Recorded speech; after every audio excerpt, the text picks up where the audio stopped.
Hello students, आपका स्वागत है बायोलॉजी टॉपिक चैनल में।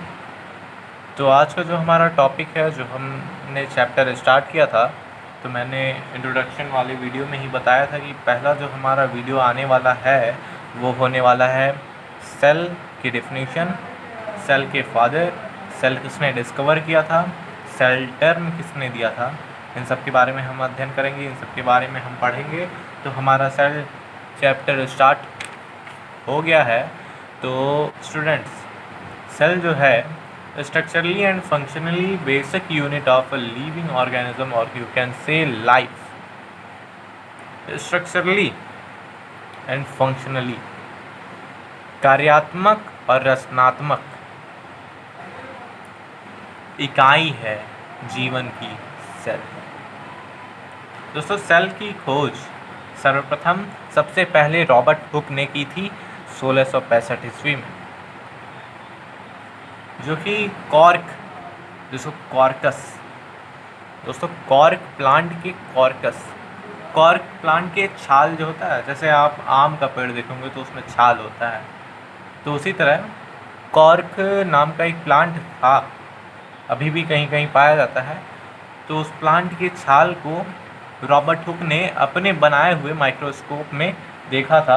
उस समय अल्ट्रा माइक्रोस्कोप नहीं थे, और जो इस समय आप लोग माइक्रोस्कोप देख सकते हैं वो सारे माइक्रोस्कोप नहीं हुआ करते थे। तो रॉबर्ट हुक ने अपना खुद का एक माइक्रोस्कोप बनाया था जो कुछ इस तरीके का दिखता है। तो ये था रॉबर्ट हुक का माइक्रोस्कोप। तो स्टूडेंट, रॉबर्ट हुक ने अपने बनाए हुए माइक्रोस्कोप से कॉर्क प्लांट के छाल को माइक्रोस्कोप में रख के देखा था। तो उन्होंने देखा कि लोनी complete structure having small spaces called cellula. उन्होंने देखा कि उस सेल के बीच में स्पेस था, चैम्बर लाइक स्पेस था। जैसे आप दराज देखते होंगे अलमारी टाइप का, तो उसमें बहुत सारे वो बने रहते हैं, डिवाइड हुआ रहता है, स्पेस रहता है उसमें। तो उसी तरीके का कुछ इस सेल में भी था, जिसको उन्होंने नाम दिया सेल्यूला। दोस्तों, सेल्यूला जिसका मीनिंग होता है चैम्बर्स और स्मॉल कंपार्टमेंट। जैसा कि आपको मैं दिखाता हूँ, आप देख रहे होंगे कि कुछ चैम्बर लाइक स्ट्रक्चर आपको दिख रहा होगा। नहीं दिख रहा तो मैं इसको सही से बना देता हूँ फिर से।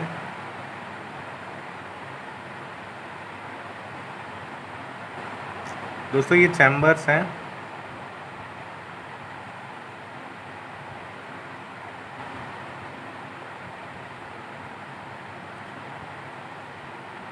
अगर आपको कुछ समझ में ना आए तो आप कमेंट बॉक्स में जाके अपने क्वेश्चन को मेंशन कर सकते हैं और मैं उसका आंसर दूंगा।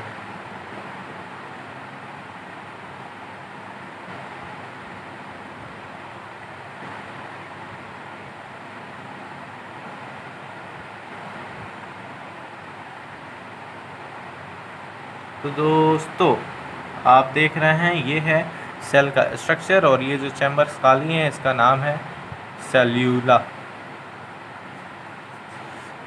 सेल्यूला मीन्स चैम्बर्स और स्मॉल कंपार्टमेंट। और स्टूडेंट्स, जो रॉबर्ट हुक थे उन्होंने सबसे पहले सेल की खोज की थी, लेकिन जिस सेल को उन्होंने देखा था वो सेल डाइड था, मतलब वो सेल जो था मरा हुआ सेल था। और जो सबसे पहले जिन्होंने लिविंग सेल पे, मतलब जो जिंदा सेल था, उसको देखा था एंटोनी वॉन लीवेनहॉक 1674 से 1674 में। एंटोनी वैन लीवेनहॉक ने लिविंग सेल को ऑब्जर्व किया था, मतलब उसको देखा था माइक्रोस्कोप के द्वारा। तो हमने पढ़ा cell is a structurally and functionally basic unit of life discovered by Robert Hooke in 1665 in a cork plant। Cell एक कार्यात्मक और रचनात्मक इकाई है जीवन की, और रॉबर्ट हुक ने 1665 ईस्वी में इसको डिस्कवर किया था कॉर्क प्लांट में, जो कि कॉर्क प्लांट का छाल था जिसको कॉर्कस कहते हैं। और उन्होंने उस सेल के बीच में कुछ स्ट्रक्चर देखा जो स्मॉल स्पेस थे, जिसका नाम उन्होंने सेल्यूला दिया। सेल्यूला मीन्स होता है, सेल्यूला का मतलब होता है चैम्बर्स, और आप कह सकते हैं स्मॉल कंपार्टमेंट, मतलब आपने अलमारी देखी होगी तो उसमें दराज होते हैं, बहुत सारे डिवाइड हुए रहते हैं, तो उस तरह का उन्होंने सेल में कुछ स्ट्रक्चर देखा था जिसका नाम उन्होंने सेल्यूला दिया था।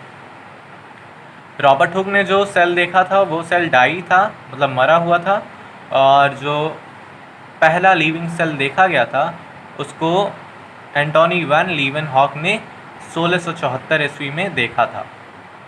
तो हमने पढ़ा सेल की डिफिनेशन, सेल की खोज किसने की, सेल के स्ट्रक्चर, और लिविंग सेल की खोज किसने की, लिविंग सेल को और ऑब्जर्व किसने किया। तो एंटोनी वैन लीवेनहॉक ने सबसे पहले लिविंग सेल को ऑब्जर्व किया था, मतलब लिविंग सेल को उन्होंने माइक्रोस्कोप के द्वारा देखा था। सेल की स्टडी को साइटोलॉजी कहते हैं, ये बात आप लोग याद कर लें। अगर आप सभी को ये सारे टॉपिक समझ में आए तो बहुत अच्छी बात है, अगर नहीं आए तो आप कमेंट सेक्शन में जाएं और कमेंट करें, क्वेश्चन पूछें, आपको आंसर देना मेरी जिम्मेदारी है। थैंक यू, मिलते हैं अगली वीडियो में।